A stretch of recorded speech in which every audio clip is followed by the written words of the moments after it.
Le Grand Matin Sud Radio, 7h-10h, Patrick Roger. Il est 7h40, un butin d'une valeur patrimoniale et historique inestimable.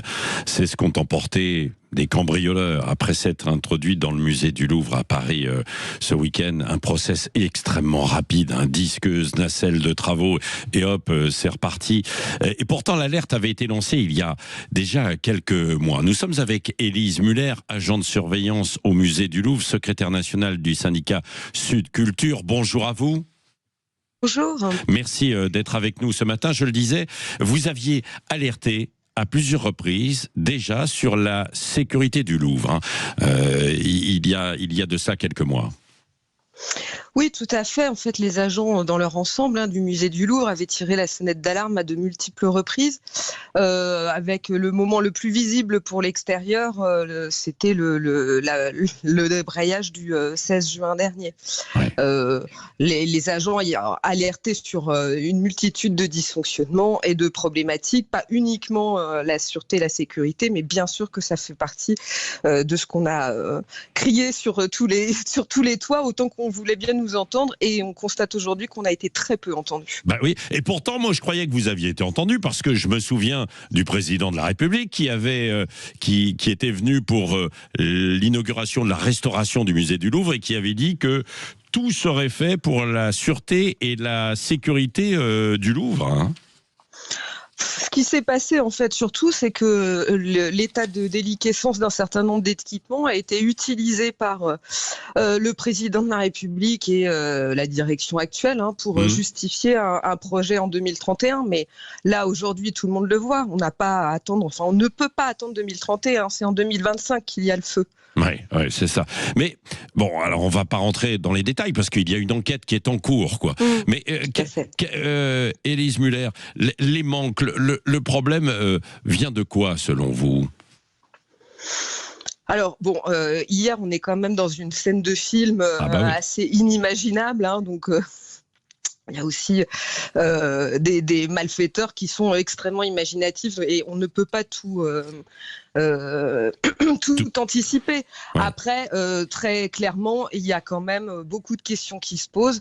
Moi, je peux pas les dire publiquement. Oui. Il y a le temps de l'enquête et je rappelle que des œuvres ont été volées hier, mais le Louvre en abrite encore des dizaines et des dizaines de milliers et qu'il nous incombe de protéger celles qui sont encore là. Oui.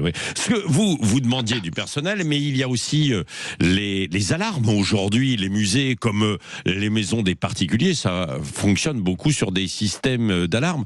Il vous semblait défaillant quand vous aviez alerté il y a quelques mois aussi ? Il y a tout un aspect qu'on appelle schéma technique qui n'a pas été pris en compte dans les temps, en tous les cas, au niveau du musée du Louvre. Donc, je peux pas vous dire. Enfin, les alarmes, c'est une chose, mais il n'y a pas que un sujet alarme. Il y a dans l'absolu une problématique autour des équipements techniques, quels qu'ils soient, et qui sont indispensables, mais beaucoup moins glamour que une soirée festive sous la pyramide. Oui, voilà, c'est ça. Donc il aurait fallu aussi, si je vous suis, mettre des moyens peut-être aussi en personnel, supplémentaires. Il faut toujours mettre les moyens là où on est sur nos cœurs de métier et nos missions principales. Nos missions, c'est de préserver le patrimoine, le palais, ses collections et le public qui déambule. Voilà. Et donc pour ça, effectivement, ça nécessite des investissements, des personnels experts en la matière, puisqu'en fait c'est 15% de la filière au musée du Louvre qui a été supprimée sur la dernière décennie, donc pratiquement 200 emplois sur la sécurité. Évidemment, ça n'est pas sans conséquence, mais il faut aussi que l'expertise de ces professionnels de la sûreté muséale soit entendue et écoutée. Or, jusqu'à présent, on voit bien que ce soit au niveau du Louvre ou du ministère de la Culture, il y a une non-reconnaissance de nos compétences. France. Ouais, et on en arrive là. Oui. Et Élise Muller, j'imagine que ça échange, on s'envoie des SMS, on dialogue beaucoup entre agents de surveillance, pas forcément que du musée du Louvre, hein, mais depuis hier et ce qui s'est produit. Est-ce qu'il y a, sans donner des indications évidemment à des cambrioleurs, mais quand même d'autres agents qui vous disent non mais chez nous c'est pareil, c'est un peu la même chose, quoi. C'est-à-dire qu'on ne se sent pas complètement en sécurité pour les œuvres d'art, quoi. On voit que de toute façon, depuis 1 an, le nombre d'actes de malveillance au sein des musées a considérablement augmenté. Hein. Donc, de ce point de vue-là, c'est un fait, c'est pas juste une impression des personnels des musées dans leur ensemble.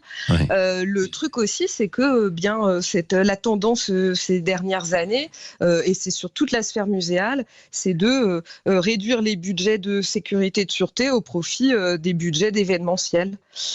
C'est très bien les événements, mais je le dis encore une fois, ça n'est pas notre cœur de métier. Oui.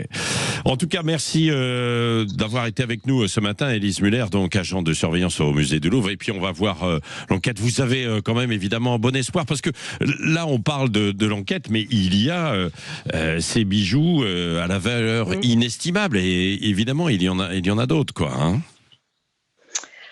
Oui. Nous avons l'espoir. C'est ce qui nous tient encore, hein, parce que on est tous et toutes très très abasourdis au musée du Louvre, très en colère, mais très affligés aussi. Oui, il va y avoir des mouvements justement de nouveau ou pas, parce que un peu comme vous l'aviez fait au mois de juin, je crois. Écoutez, je pense que là, le temps va être aussi entre collègues de discuter un peu. Vraisemblablement, ils se verront.